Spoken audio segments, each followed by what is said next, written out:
Thank you, Mr. President.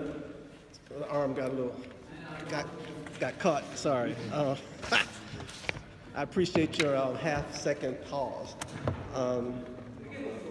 Absolutely. Let me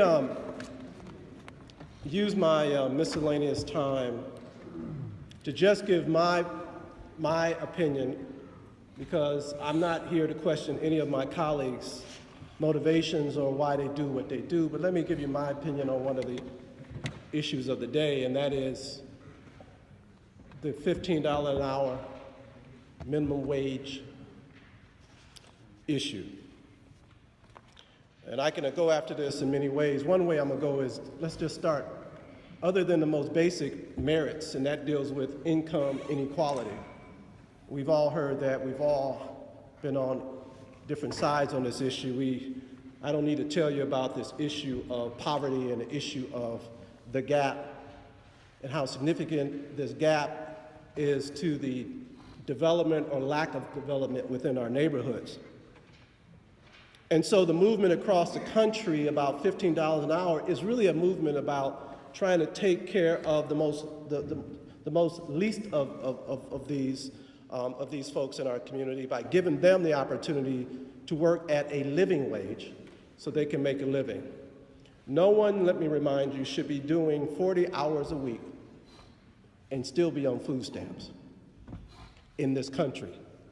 No one should be doing 40 hours a week and not have health care in this country. And thank goodness for our president who's helped to make that less likely. But that's one angle. And we've all heard that, and a good number of you disagree that it should be done by this city rather than this state or this country. But let's hit the other angle. We have a charter, and there's a process that allows for citizens to go around us by going through us. We had the opportunity, after a legitimate petition was presented to us about the issue of $15 an hour, of raising it. We had some conversation, and ultimately, the majority of us rejected it. But they got the signatures. They put it on the ballot for $12 an hour beginning on 2018, all the way to $15 an hour for 2021. They have a right under our charter to vote.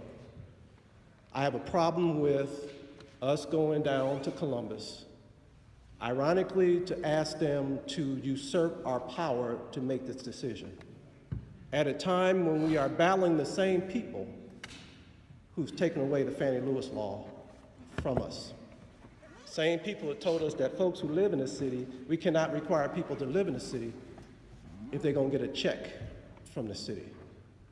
The same folks who told us that we cannot have reasonable and sensible gun laws, the same people who I used to serve with, many of them, when I was in the state senate.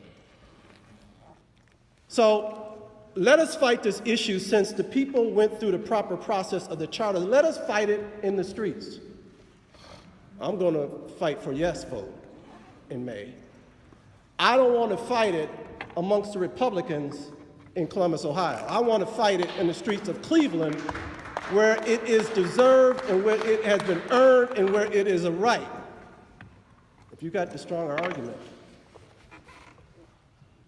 then convince the very people you represent about that argument. Don't go around them and take away that right. Let us debate and let us fight for it in the streets. Thank you, Mr. President.